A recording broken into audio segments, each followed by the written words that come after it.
Episode 3825, Unspoken Truths Parents Miss. Moms, it's time to rediscover, rejuvenate, and renew who you are in mind, body, and spirit. Welcome to Create Your Now, Your Best Selfie, the show to help you do just that. Here's your host, certified life coach, personal trainer, and nutritionist, Christiane Wargo. Happy day. It's Friday, and that means it's Confessions of an Upset Mama. And you know what? We've got quite the chat today. Yes, we do. Because sometimes we have to talk about the hard stuff, not the lies, but the unspoken truths parents miss. For those of you who are brand new to Create Your Now, welcome to this incredible family. I'm so delighted of your presence. If you already haven't had the opportunity, you want to head on over to createyournow.com, where you can learn more and sign up for the K.I.S.S newsletter, the Keep It Simple strategy, everyday solutions to live, love, and impact. Well, this episode is brought to you by AIM, Inspiring Connection and Community. As you know, and I know this is like not newsworthy or news breaking, but it is today, just for our conversation. No parent is perfect. You're not perfect. I'm not perfect. Oh, I'm definitely not perfect as a parent. And we can pour into our heart, into our kids' well-being, yet blind spots still lurk. It's those moments or patterns you don't see, but they quietly chip away at your relationship with your kiddo or their own growth. Oh, the unspoken truths parents miss. And of course, the blind spots are certainly the unspoken truths we miss, right? It is. It's the habits we defend or the patterns we dismiss as, well, this is just how it is. This is how I was raised, or whatever excuse you want to give, the label you want to put on it that says, I'm doing all right, a pat on the back. But sometimes we have to realize and recognize that what we see and what we do as a parent isn't always the best. We could actually be better. And I know we don't even want to talk about that because it's like, Christiane, can I not just be good at one thing? Being a great mom? I want to be that mom who shows up, filled up. I want to be that mom that's cheering on the kiddos. I know. Most of the time, you're probably doing that. But also there are a few times, those moments where blind spots hit. And it's unfortunate that we can't see them. And sometimes we have to ask ourselves the hard question, where am I lacking? Because in all honesty, the question is not whether you have blind spots, but how you choose to find and fix them. That is your K.I.S.S to Keep It Simple strategy. Find and fix the blind spots. That means you got to spot them. S.P.O.T. And we don't really like to, because that means what? We're not the best parent. No, that's not what that means. But initially, that's what we think. We get suckered into, you're not good enough. You're not good enough as a wife, as a daughter, now as a mom. And then it's all like, ho hum. No, it's not. No, it's not. I don't want you to beat yourself up over this. I don't want you to think that you're less than, because you're not. One step at a time leads to miles of greatness. You're on a journey. And that journey includes parenting. And if you want to be that great parent, you've got to grow also. I look back and I think how I was when I first started. And quite frankly, I was ready to be a mom. Honestly, seriously, genuinely, I mean that. I wanted to be a mom. And I have been blessed. My husband and I have been blessed with 5 beautiful, healthy children that are now adults, and they're thriving and they're doing what God has called them to do. And we're just watching them. And of course, we're supporting their dreams now, right? As they were little and as they were growing up, and the cutesy things and all the things that they did and the hard stuff they had to go through. Not that they don't have hard stuff now, because they do, but it's different. And sometimes I think actually our kids need us more the older they get, but we'll leave that for another episode. But when I look at how I was at the very beginning of having a mom, or being a mom, I should say, becoming a mom, I was ready. I was ready to do those baths. I was ready to do all of that. But there were a few things that I had some blind spots. And as each child came into the family, as I grew and the years passed and the years became decades, I also changed. I too was transformed as a mom. if we're going to be incredible parents, we have to be willing to change. Not for the negative, but for the positive. We have to be willing to say, you know what? I'm not always right, and that's okay. And maybe you have a spectrum on 1 to 5. Don't sit there and say, I'm a 3 at everything. It's great. Or I'm a 4. You want to aim for 5. I'm really good at a lot of things. And when it comes to parenting, and I'm a 5. But then, man, depending upon the years of when you caught me parenting at home in the privacy of my own 4 walls, I might have actually gauged myself at a 1, maybe sometimes a 0.5. And that's being honest. So here for your confession day, I don't want this to be about, well, I just need to feel this. No. We're not talking about feelings. We're talking about facts. You need to be healthy in how you parent. And that means you have to be healthy personally. And you have to know and understand your blind spots, and you have to be able to spot them, S.P.O.T. So what does that look like in real life? Number 1, S, seek real feedback without defense. Stop guessing what you're doing right or wrong. Go straight to trusted people who see you in action. Your partner, your spouse, your friends, even a coach. And here's the key, listen without defending. Feedback is your map out of blind spots, but only if you let it in. You're not the best judge, right, of your parenting in isolation. We think we are, but we're not. And blind spots often thrive because we reject or dodge honest feedback. It's like, I don't want to hear. Don't. But you need to seek out people who see your parenting from the outside and they listen to what you're doing and how you're doing it. You want to have a confidant. Don't pick someone that is just going to sit there and use this opportunity to bash you, right? So if you've got a relationship with a friend that you consider as a close friend, but you don't like how they parent, why would you ask them how you parent, right? So you've got to have some common sense in this. Don't just invite anybody in to make comments on this. You want to have wise people. And in my opinion, you want to have someone who's been beyond where you're at, that carries some wisdom in that.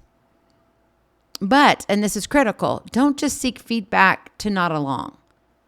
Don't just have somebody say something, you're just going, yeah, okay, I gotcha.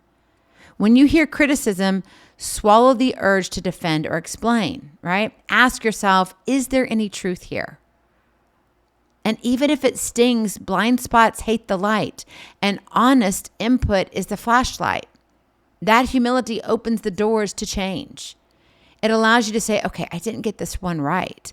I had a girlfriend of mine call me, and she left me a message. I didn't answer the phone, and she was like, oh, you will not believe this. And so she left me this long story, and I love her long stories. But she told me what happened, and she was like, I really was hurt by it.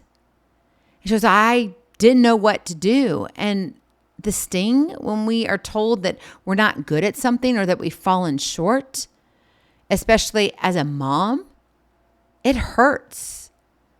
But the sting is short-lived. And don't look at it as, oh my gosh, you're not a good mom. It was maybe in that brief moment you were human, right? A mom is a superhero. In the brief moment, you're a human being. And I think if we understand that, it kind of gives some levity as to, okay, I'm normal. This is good. This is great. I can do this. And then you learn, okay, what can I do to get better at it? So obviously S is seek. Number 2, P, pause. Pause and reflect on patterns and triggers. Notice your triggers and automatic reactions, because you really want to respond to situations, not react. When tensions rise, please hit pause. Track your feelings, your responses, right? And the repeated frictions that keep showing up for you. Maybe it's a certain situation. Maybe it's a tone of voice that your child has with you that just sets you off. And you're like, I don't understand for whatever reason. And it may be something that's much deeper than your child. It may come from some experience that you had in your own elementary age years. It may be something that was done to you when you were being parented by whoever raised you, right? Reflection shines a light on what's hidden and gives you space to change. And that's what you're looking at. It's that pause and reflection for the patterns and the triggers. Because, blind spots often wear two disguises, right? Emotional triggers and repeated patterns that cause tension and friction. And when your kids act out or a routine goes south, because it's going to happen. If it hasn't, well, just wait, give it time, it will. What's your automatic reaction? Is it anger? Is it overcorrecting? Is it yelling at the top of your lungs? Pull back a little bit and track your own feelings and responses over a week or two. Write them down if you need to. And then ask yourself some tough questions. What about this sets me off every time? How might my reaction actually escalate the problem? We don't want the tension to rise. We as parents need to put the fire out fast and figure out what we can do to bring calm in the chaos, and then instill what we need to do for the next immediate step. And sometimes that calm in the chaos is a matter of milliseconds, and other times it may be an hour or two or three, or it could be 2 or 3 weeks. And then what about, are these reactions helping my child learn or just making things more tense? Where it's like, I don't know. It's like nails on a chalkboard, not a good idea. Facing these uncomfortable patterns head on and truly understanding where it's coming from, their roots, isn't a nice to have, it's essential. It's a must do. Awareness is the start of breaking the cycle. And remember, as a parent, you need to grow too. Your child is growing, and so are you. So S, seek, P, pause. 3, O is own. Own your impact through your child's eyes. Shift from, I'm doing this for them, to, what's this like from their point of view? I mean, imagine your child's experience when it comes to your words and your actions. Is it like, wow? Is it a roller coaster moment where you're on the tippy top and they're looking down and it's like, here comes mama and it is going to be rough? Or is it, no, you're just out in this beautiful farmland with green everywhere and it's like, oh, here comes mama. What is it for you? And sometimes you got to have those yell moments. Oh yeah, I believe in them. Ask my children. I believe in yell moments. You got to have them, but you also have to have the silent moments. The ones where you don't react and you wait and you wait and your child's stewing going, I think I'm really going to die here because she hasn't said anything. I know I've had these conversations with my kid. They're like, Mom, when you yell, at least we know it's going to be over quick. It's going to be fine. But when you don't say anything or you're just so calm, we're not sure if the earthquake's coming or not. So they're not sure, right? And obviously you have to look at the situation and see what's appropriate at that moment. And when my kids can come to me and tell me that, what does that mean for me? Mama's growing too. And that's a good thing. This perspective check reveals blind spots faster than any theory ever will. And if you want a shortcut to finding blind spots, see your actions through your kiddos' eyes. Our kids are masters of showing us what we miss through their behavior, their mood, and even the silent withdrawal. But again, we're so busy, we get caught up in our own thing that our intent to notice maybe doesn't happen like it should. So the next time you feel stuck or disconnected, stop and ask, how does my child's experience look through their eyes right now? What do they see? How do they feel? What might they be needing that I'm overlooking? Oh, and wait, if I were in their shoes and older, what advice would I give myself? This shifts from I'm doing this for them to how is this for them? And it flips the script, right? It forces you to connect the dots between your intentions and the actual impact. And then finally, number 4, T, take. Take action with humility. Blind spots won't clear themselves. Use what you learn to make small but consistent changes. Admit when you're wrong. Ask for help when needed. And keep pushing forward. Parenting, we already know is hard. And we're not going to be the perfect parent. We're just not. If you're trying to be that, get it out of your mind now because you will fail at every turn. Giving and asking for forgiveness goes a long way. Growth demands humility and persistence, not perfection. So you really willing to say, you know what? Okay, Christine, I hear you. I need to spot more often. And it's true. We all need that. Parenting's blind spots won't disappear. They just won't if you pretend they don't exist. Worse, they grow when you defend instead of discover. Getting better isn't about being perfect. It's about carrying a ruthless curiosity about yourself as a parent and being ready to pivot when called on. Right? That adaptability, that flexibility, being able to shift from one side to the next. You've got to seek that real feedback from trusted sources.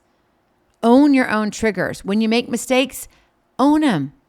It's okay if your kiddos know that you're not perfect. Don't pretend to be. And tune into how your child's world shows up. And are you trying to create a different world, or are you learning more about their world so you can help them grow? It's their dreams, not yours. That's how good parents become great ones. So I want to leave you with this: a parent's blind spot. You hold their world, so small, so bright, a steady hand through day and night. But shadows stretch as sharp truths hide, blind spots whisper just inside. You mean the best, you set the course, yet unseen rains alter the source. Feedback calls a voice outside. Listen close, swallow pride. Triggers flare in quiet ways, patterns weave through endless days. Pause the storm, name the fight, break the cycle, choose the light. Step into the child's shoes, feel the highs, the pain, the blues. Not just what you mean to do, but how it lands in colors true. No perfect path, no flawless flight, just eyes wide open to the night. Seek the blind spots, lean and grow. That's how roots run deep and flow. You're being an awesome mom.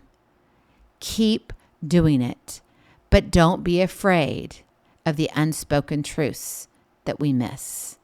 Go in peace, be present, be incredible, be you. I love you so very much. I cannot wait to see you on the other side. Blessings, hugs, and lots of love. We'll talk to you real soon. Have a glorious, blessed weekend. And hey, enjoy some football and soccer and tennis and whatever it is that you're playing right now. Go enjoy it. We'll talk to you soon. Bye-bye. Feeling inspired, ready to train for life and love your journey? Visit createyournow.com for more incredible resources to help you along the way. We'll see you next time on Create Your Now, Your Best Selfie. And remember, always be sure you consult your physician before beginning any health and fitness plan.